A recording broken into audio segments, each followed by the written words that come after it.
নমস্কার, সবাইকে জানাই শুভ সকালের অনেক অনেক শুভেচ্ছা জানিয়ে আজকে আমি আবার একটা নতুন ভিডিও নিয়ে তোমাদের সামনে হাজির হলাম। কালকে আমার বরের ছিল হ্যাপি বার্থডে। হ্যাপি বার্থডেতে একটুখানি রাত ১২টার সময়, আগের দিন রাত ১২টার সময় আমার দেওর এসে উপস্থিত হলো একটা কেক নিয়ে সারপ্রাইজ দিতে। তা আমরা তো ঘুমিয়ে পড়েছিলাম, দরজা ধাকিয়ে বললো যে বাইরে বেরোতে। তো বেরিয়ে একটুখানি ঘুম চোখে সবাইকে তুলে কাটার ব্যবস্থা করা হলো।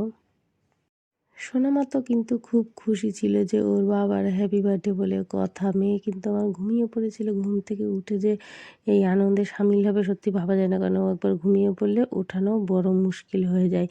যাই হোক, সব মিলিয়ে মিশিয়ে রাতটা খুব ভালোই কাটলো। তারপরে চলে এলো পরের দিন। পরের দিন সকালবেলা একটুখানি তোড়জোড় ছিল রান্নাবান্নার, কারণ প্রতি বছরই যেটা চেষ্টা করি একটুখানি নানান পদে রান্নাঘরের সামনে একটু দেওয়ার চেষ্টা করি। তার জন্য প্রথমেই একটু পায়েসটা করে নিলাম। ঘুম থেকে উঠে সকাল দিয়ে কিন্তু রান্নাবান্না তোড়জোড় চলছিল।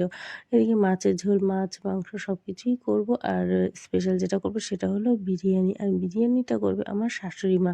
বিরিয়ানির সব কিছু মোটামুটি কমপ্লিটও হয়ে গেছে। তারপরে বিরিয়ানিটা রেডিও প্রায় হয়ে গেছে। তারপরে আবার খেতে দেওয়ার পালা। খেতে দেওয়ার পালার মধ্যে কিন্তু বার্থডে বয় কিন্তু খেতে দিচ্ছে সবাইকে। আর কাদেরকে খেতে দিচ্ছে? এই যে এই চুনোপুটিদের। কারণ এরা হচ্ছে আমার নিজেদের সবাই। কারণ আমার দিদির ছেলে মেয়ে সবাই এসেছিল, পাড়ার দু একজন আমার মেয়ের বন্ধু এসেছিল। ও কিন্তু ওর স্পেশাল বন্ধুদের নিমন্ত্রণ করেছে যে আমার বাবার হ্যাপি বার্থডে, তোরা কিন্তু সবাই চলে আসবি। তার জন্য দুপুরবেলা একটুখানি এদেরকে নিয়ে আনন্দ করা হলো। আনন্দ করে একটুখানি খাওয়া দাওয়ার ব্যবস্থা এদেরকে করানো হয়েছিল। তা ওরা কিন্তু খুব খুশি হয়ে খাচ্ছিল, কারণ বাচ্চারা কিন্তু বিরিয়ানি পেলে আর কিছু চায় না। এর জন্য বিরিয়ানি তো ওরা খেলো, খুব চেটেপুটে খেলো, খুব ভালো হয়েছিল বলছিল। আর আমার শাশুড়িমা সত্যিই বিরিয়ানিটা খুব সুন্দরই করে। তো যাই হোক, এই ছিল ওদের খাওয়া দাওয়ার পালা। তারপরে বার্থডে বয়কে খেতে দেবো, কারণ আগে ছোটো বাচ্চা কাচ্চাদের খেতে দিয়ে নিয়েছিলাম, কারণ বেলা অনেকটা হয়ে গেছিলো।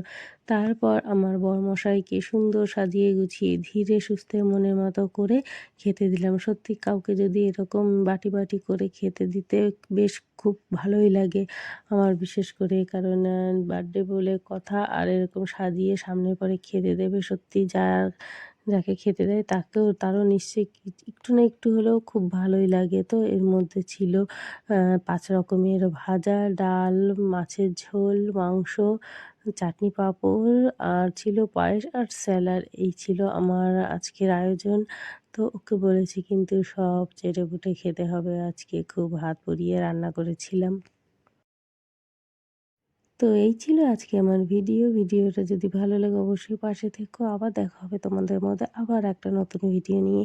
তো ততক্ষণের জন্য সবাই ভালো থেকো, সুস্থ থেকো, মন ভালো রেখো, কারণ মন ভালো মানেই কিন্তু সব ভালো। তাহলে আজকের মতো টাটা। কেমন হয়েছে বলো? সব একটু একটু নিয়ে নিয়ে সব কিছু খাবে কিন্তু। হ্যাঁ, সবাই বসবো, সবাই বসবো।